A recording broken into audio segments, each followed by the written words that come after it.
जयपुर में करीब 4.5 साल बाद प्रधानमंत्री मोदी की सभा होने जा रही है। 25 सितंबर को पीएम मोदी जयपुर में भाजपा की परिवर्तन यात्राओं का आधिकारिक रूप से समापन करेंगे। जयपुर जिले की दादिया पंचायत के सूरजपुरा में सभा होगी। सभा में करीब 5 लाख लोगों की भीड़ का लक्ष्य भी रखा गया है। इससे पहले साल लोकसभा चुनाव के दौरान पीएम मोदी की जयपुर के मानसरोवर में 1 मई 2019 को सभा हुई थी। इस साल विधानसभा चुनावों के मद्देनजर मोदी की प्रदेश के अलग अलग जिलों में सभा हो चुकी है। जयपुर में अभी तक कोई भी सभा नहीं हुई। ऐसे में बीजेपी जयपुर की सभा को सफल बनाने के लिए कोई कसर नहीं छोड़ना चाहती।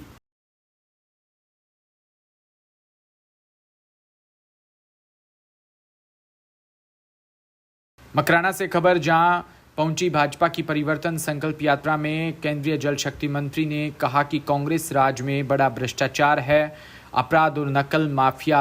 मौके पर आयोजित सभा को संबोधित करते हुए केंद्रीय जल शक्ति मंत्री गजेंद्र सिंह शेखावत ने कहा कि इस बार राजस्थान में सत्ता परिवर्तन कर भाजपा सरकार को पूर्ण बहुमत से लाना है। कांग्रेस सरकार के राज में भ्रष्टाचार, बेरोजगारी, सरकारी नौकरियों में धांधली के प्रकरण दर्ज हुए। अब प्रदेश की जनता कतई सहन नहीं करेगी। केलवाड़ा में नवगठित नगरपालिका के कार्यालय का आज विधिवत रूप से शुभारंभ किया। पूजा अर्चना के बाद नवगठित नगरपालिका के चेयरमैन रुक्मणी देवी राठौड़, उपाध्यक्ष नितिन शिवहरे समेत सभी पार्षदों को बधाई भी दी। वहीं केलवाड़ा में चिकित्सा विभाग से ठेका प्रथा समाप्त कर रूल्स 2022 में शामिल करने की मांग को लेकर सीएचसी केलवाड़ा में कार्यरत संविदा कर्मियों का 2 घंटे का कार्य बहिष्कार जारी है। संविदा कर्मी चेतन कुमार व दिनेश शिवहरे ने बताया कि चिकित्सा विभाग में हम पिछले 10 से 15 वर्षों से कार्यरत है और कोरोना काल में हमने अपनी जान जोखिम में डालकर सेवाएं प्रदान की थी। बजट घोषणा के अंतर्गत ठेका प्रथा समाप्त कर संविदा रूल्स 2022 में शामिल करने की घोषणा वर्तमान सरकार द्वारा की, लेकिन अभी तक हमें घोषणा अनुरूप संविदा रूल्स 2022 में शामिल नहीं किया। सिरोही से खबर, जहां जवाल के होनहार निखिल सिंह को यूजीसी नेट जेआरएफ में पीएचडी में भारत में 24वीं रैंक व राजस्थान में प्रथम स्थान पर आने पर प्रजापत धर्मशाला में आशीर्वाद व स्नेह मिलन कार्यक्रम आयोजित किया, जिसमें भाजपा जिला अध्यक्ष सुरेश कोठारी, पूर्व जिला अध्यक्ष नारायण लाल पुरोहित, पूर्व जिला प्रमुख पायल परसरामपुरिया, महिला मोर्चा जिला अध्यक्ष अंशु वशिष्ठ, सिरोही प्रधान हंसमुख कुमार उपस्थित रहे। निखिल ने यूजीसी नेट जेआरएफ में पीएचडी में राजस्थान रैंक में प्रथम स्थान हासिल कर खुद के परिवार के साथ जवाल का भी नाम रोशन कर नगरजनों ने शनिवार को फूल मालाओं से लाद दिया।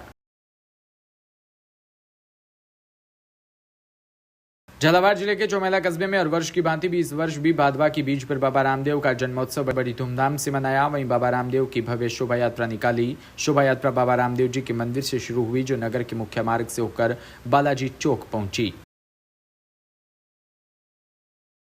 फुलेरा से खबर, जहां राजस्थान में आगामी विधानसभा चुनावों को लेकर फुलेरा विधानसभा क्षेत्र में कांग्रेस पार्टी प्रत्याशी के रूप में सुरज्ञान सिंह घोसलिया ने रविवार को ग्राम ड्योढ़ी में प्रेस कॉन्फ्रेंस के माध्यम से 2030 के तहत अपनी दावेदारी पेश की। पत्रकारों के साथ चर्चा में उन्होंने कहा कि मानव सेवा ही पुनीत कार्य है, इसलिए हम सभी को ज्यादा से ज्यादा जनहित कार्यों के लिए अग्रणी रहना चाहिए।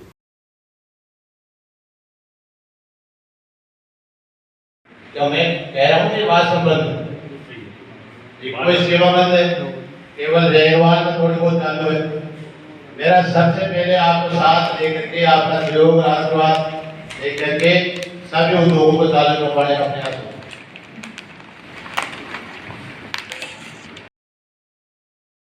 वहीं राजस्थान सरकार तो वैसे बड़े बड़े हाईवे व सड़कों के शिलान्यास करने व जाल बिछाने में लगी है, लेकिन जमीनी जड़ पर एक और देखा जाए तो हालात कुछ और ही है, विपरीत सामने आ रहे हैं। क्षेत्रों की बात की जाए तो कुछ जगह तो आज़ादी के बाद से आज तक रास्तों पर डामरीकरण का नाम निशान ही नहीं डाला, और जहां तक 2 बार सड़क बन गई तो अभी तक उनकी कोई सुध लेने वाला नहीं। चाहे विधायक हो या सांसद हो या कोई विभाग हो, बिल्कुल ही मूक दर्शक बने हैं। बात आती है चुनावों की तो तमाम प्रत्याशी बड़े बड़े वादे करते हैं और वो चुनाव तक रह जाते हैं। और हम बात कर रहे हैं भरतपुर जिले की, जहां पूर्वी राजस्थान में रुदावल कस्बे में ढंडार वाले हनुमान मंदिर की, जहां केवल जिले से ही नहीं बल्कि कई राज्यों से दर्शनार्थी दर्शन करने को आते हैं, लेकिन अब वो सड़क मार्ग से निकलते हैं तो हालात कुछ और ही सामने आते हैं।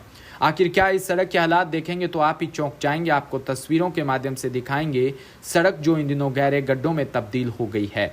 सड़क बिल्कुल जर्जर हो गई। आखिर विभागीय विधायक संसद इसकी सुध कब लेंगे। हालात जब तक हमारे चैनल डीपीके न्यूज के संवाददाता सोन सिंह योगी ने पहुंचकर लोगों से राय ली जानी तो कुछ लोगों ने कहा कि इस सड़क के बारे में उनकी जुबानी आप ही सुनिए।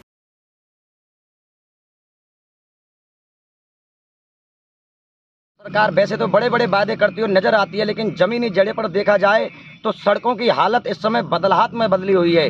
हम मौजूद हैं आज यानी पूर्वी राजस्थान के भरतपुर जिले के हनुमान मंदिर रुदावल पर, जहां ये भरतपुर जिले का सबसे बड़ा धार्मिक स्थल है। यहाँ उत्तर प्रदेश से, राजस्थान से, एमपी, यूपी, हरियाणा से श्रद्धालु दर्शन करने के लिए आते हैं, दर्शनार्थी आते हैं। लेकिन इस सड़क की हालत देखी जाए तो बिल्कुल ये गड्ढों में तब्दील हो चुकी है। यहाँ के शासन प्रशासन, मंत्री एवं विधायक सबको कई बार जनता ने अवगत करा दिया है और लिखित में व मौखिक भी इनको ज्ञापन दे दिया, लेकिन सरकार नाकाम करती हुई नजर आ रही है। लोगों में रोष व्याप्त है। क्या इस सड़क की हालात, यहाँ जो आस्था का केंद्र बना हुआ है, भरतपुर जिले का सबसे बड़ा आस्था का केंद्र है, और यहाँ कुछ लोग हम आपसे रूबरू कराएंगे, मौजूद भी हैं, जो ग्रामीण अंचल के लोग निकल कर जा रहे हैं। और इस सड़क के बारे में इनका क्या कहना है? भाई साहब, इस सड़क के बारे में क्या कहना है? इस सड़क के मामले में हम ये कहना चाहते हैं कि जो यात्री आते हैं बाहर से, जो पटिया परिक्रमा देते हैं, वो इतने परेशान हो जाते हैं। वो बोलते हैं कौन सरपंच है यहाँ पे, कैसी सरकार है। ये जो सड़क आपने कब की बनी हुई देखी है? कितने? हमने तो करीब हो गए इसको 10-12 साल। अच्छा, जब से बनी हुई नहीं देखी? नहीं है ना। पहले बीजेपी के बंसीवाल जी रह लिए, अमर सिंह जी रह लिए, इस पर कोई ध्यान नहीं देता है। लेकिन गहलोत सरकार तो सड़कों का जाल बिछाने में लगी हुई है, लेकिन यहाँ की हालत क्या है? हम आपका जो एमएलए है वो ध्यान नहीं देता इन पर? कोई ध्यान देते तो ये रोड बनी जाता। आप कहाँ के लिए जा रहे हो? कहाँ से हो? मैं, मेरा गाँव बड़ौदा है, बड़ौदा के लिए जा रहा हूँ। जी बिल्कुल, ये ग्रामीण लोग हमारे साथ भी मौजूद हैं, जो हनुमान मंदिर से करीबन 3 किलोमीटर दूर का गांव है, लेकिन सड़क की जो हालात है बिल्कुल बदलाहट में बदली हुई है। क्या सरकार और यहाँ के मंत्री, शासन प्रशासन, एमएलए इस पर कुछ ध्यान देंगे या इन सड़कों की हालत ऐसे ही बनी? झालावाड़ की अकलेरा मनोर थाना सड़क मार्ग पर नेबज नदी किनारे पिपलिया चौराहे ग्रामीण सेवा समिति द्वारा विगत 11 वर्षों से निःशुल्क भंडारा आयोजित किया जा रहा है। भारतीय किसान संघ समिति के तहसील सह मंत्री हरिमोहन मीणा ने बताया कि मध्य प्रदेश सहित विभिन्न राज्यों के लोग कामखेड़ा, बाबा रामदेवरा, सांवरिया, सेठ मार्ग पर इसी मार्ग से होते हुए दर्शन के लिए पहुंचते हैं। इन श्रद्धालुओं के लिए समिति द्वारा निःशुल्क भोजन, भंडारा, चाय, नाश्ता, मेडिसिन आदि निःशुल्क सुविधा रखी है। दौसा से खबर, जहां देवगिरी साहित्य व शोध संस्थान द्वारा हिंदी दिवस के दिन 14 सितंबर से प्रारंभ हुई हिंदी पखवाड़े के अंतर्गत लगातार गतिविधियों का संयोजन जारी है। राज्य संस्थान की संस्थापक व अध्यक्ष डॉक्टर निर्मला शर्मा द्वारा बताया गया कि 18 सितंबर को मां महिला शिक्षक प्रशिक्षण महाविद्यालय में विद्यार्थियों व साहित्यकारों के साथ मिलकर आयोजन संपन्न हुआ। परिचर्चा में व्यक्तिगत रूप से सभी ने अपने अपने विचार रखे। झालावाड़ जिले के गंगदार उपखंड क्षेत्र के गांव बरड़िया बिरजी में राजकीय उच्च माध्यमिक प्राथमिक विद्यालय में अध्यापकों की मांग को लेकर ग्रामीणों ने गंगदार उपखंड अधिकारी को ज्ञापन सौंपा। ज्ञापन में ग्रामीणों ने बताया कि राजकीय उच्च प्राथमिक विद्यालय बरड़िया बिरजी में कक्षा 1 से 12वीं तक, जिसमें 6 अध्यापक कार्यरत है, जिसमें बच्चों की पढ़ाई बाधित हो रही है। वहीं विद्यालय में 2nd ग्रेड, 3rd ग्रेड व प्रधानाचार्य व उप प्रधानाचार्य के पद रिक्त है। वहीं विद्यालय में सहायक कर्मचारी PTI पोस्ट भी खाली है।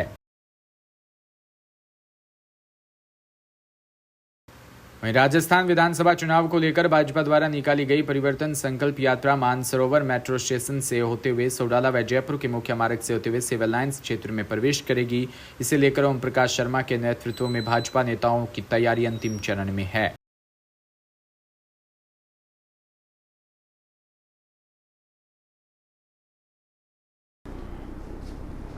वैसे परिवर्तन यात्रा जयपुर पहुंच रही है, समापन भी है, कैसे देखते हैं? परिवर्तन संकल्प यात्रा जो कि राजस्थान में भाजपा की तरफ से एक ऐतिहासिक यात्रा हो रही है। त्रिनेत्र गणेश जी के आशीर्वाद से 2 सितंबर को परिवर्तन यात्रा चालू हुई थी और इसके अलावा 3 परिवर्तन यात्राएं और चल रही है।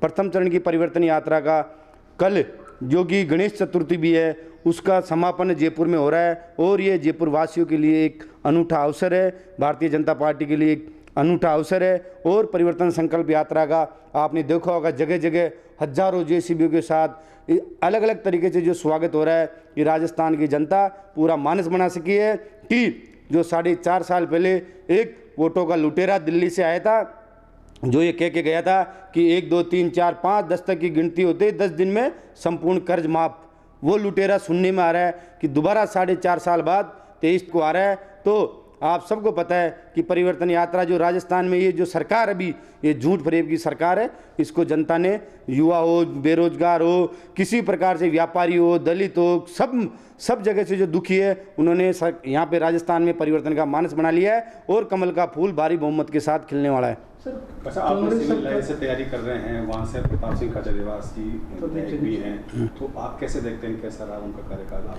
आपने देखा होगा कि जो सिविल लाइंस के विधायक है, मंत्री जी है, विधानसभा में तो शायद कोई अपनी विधानसभा को लेकर मुद्दे उठाए नहीं होंगे, वो कि कभी पायलट साहब कभी गहलोत साहब के पाले में इधर से उधर घूमते रहे। और जो कि आपको सबको पता है कि वो एक प्रवक्ता है कि जो होते हैं ना कि बिल्कुल सफ़ेद झूठ बोलो कि जनता को कैसे मूर्ख बनाओ, कि जब कोविड में पुलिस अपने चरम पे लूटपाट मचा रखी थी, उनको पूरा लूटने का मौका दिया किसी और, जब कि बिल्कुल थक गई जनता, मरने मारने पे आतुर हो गई, तो आके कहते हैं मीडिया के सामने कि मैं इन अधिकारियों को चेतावनी देता हूं, या तो कल परसों तक ये हटा ले, नहीं तो जनता खुद हटा देगी बैरिकेडिंग।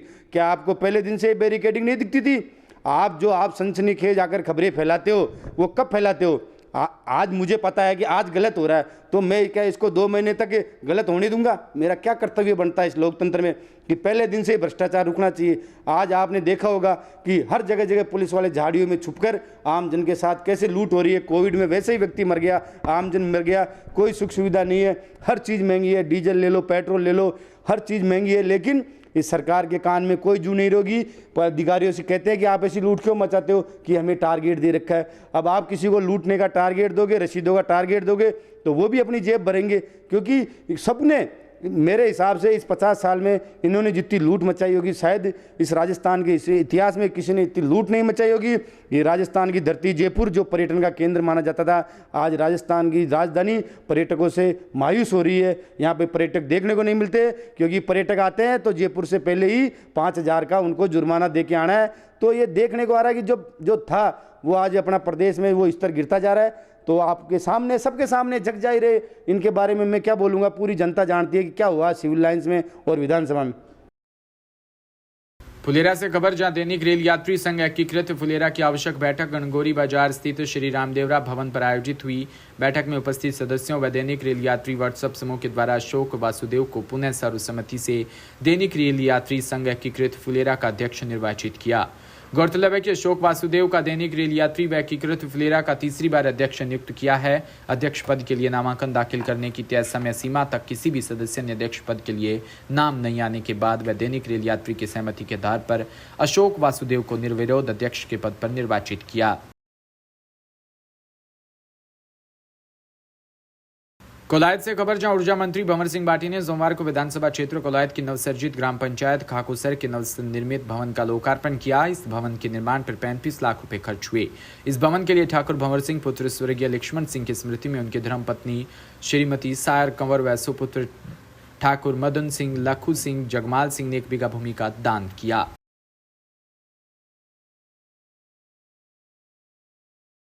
वहीं कोलायत में ऊर्जा मंत्री भंवर सिंह भाटी ने सोमवार को झज्जू के उच्च माध्यमिक विद्यालय में आयोजित कार्यक्रम में 5 करोड़ 50 लाख रुपए के विकास कार्यों का लोकार्पण व शिलान्यास किया। ऊर्जा मंत्री ने विधायक निधि कोष, डीएमएफटी मद व पंचायत समिति मद से झज्जू गांव में वर्षा जल निकासी और भूमिगत नाले के 1 करोड़ 50 लाख रुपए के कार्यों का शिलान्यास व लोकार्पण किया। इसके अलावा 3 विद्यालयों में 1 करोड़ 10 लाख रुपए में विकास कार्यों का लोकार्पण और 2 करोड़ 50 लाख रुपए की लागत से कस्तूरबा गांधी आवासीय विद्यालय के नवीन भवन का भी शिलान्यास किया।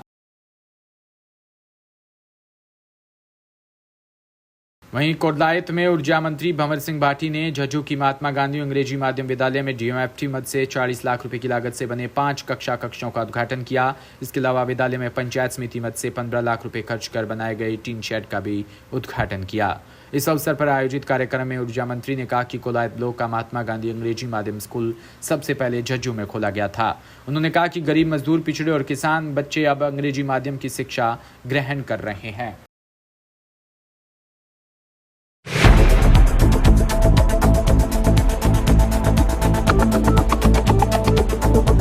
है।